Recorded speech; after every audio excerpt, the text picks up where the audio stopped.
So here we are in Wordle, and we're ready to do some of the basics. Very simply, to get started, all you're going to do is click on Create, either here or here. It's going to bring you to this page, and it's going to ask you to paste in a bunch of text. So the next step is you need to have some text to paste in. You can get it from anywhere.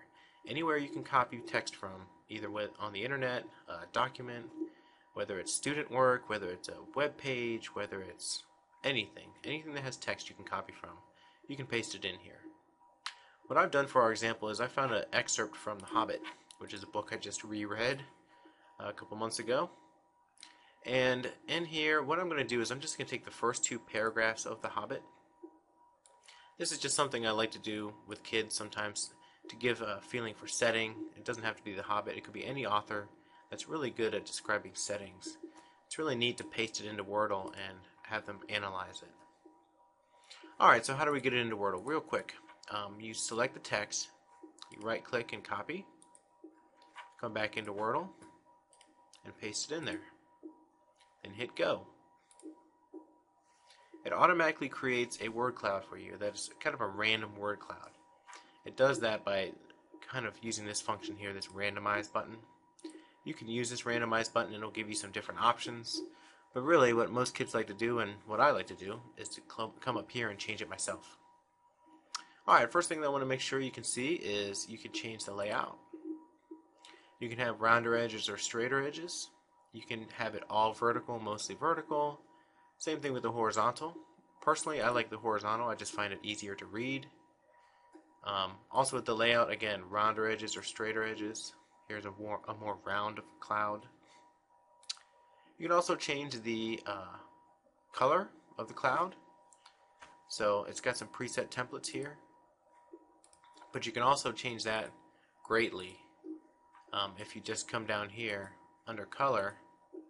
If you go down to the variation of the palette, this right now is a little variation. If you get a lot of variation or even wild variation, it gives you just more colors to pop up.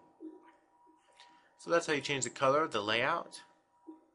The font is another good spot you can change things. There's some really neat fonts in here. And it's good to note that every time that you change something, it redoes the entire word cloud. Alright, so now I've changed the color, the layout, the font. Next thing I want to show you is definitely this language tab. Sometimes whenever you copy and paste words in here, you're going to get some words that are at the beginning of sentences and some that are in the middle. So for example, if I've got this word round, right now it's obviously was a small case R. If he had started any sentences with the word round, you would have two versions of the word round in here. You'd have the small case round and the big case round. And so what you want to do is to get rid of that and make sure that you have the same concepts and same words grouped together. You come into language and you click on this guess the case for each word. What that does is it eliminates that problem. So it only takes one version of the word and puts it into the word cloud. That's very helpful. Another thing you've got here, it automatically defaults to remove the common English words. Now if I take that off, up here, do not remove the common words, what you're going to start seeing pop up are all those common English words. The conjunctions, things like that, on, a, and, the, in, of. It's good to do both ways. If you're doing student work, sometimes you want to leave those common words in there so you can kind of make a point to them to say, hey, you're using this word way too much. And so you can play with that option. I'm going to put them back in here. Remove the common English words. There we go. Alright, so that's pretty much the main purpose of Wordle and how to get started. From here you can print them out. It does print out a nice printable part of this, and it comes out really easily.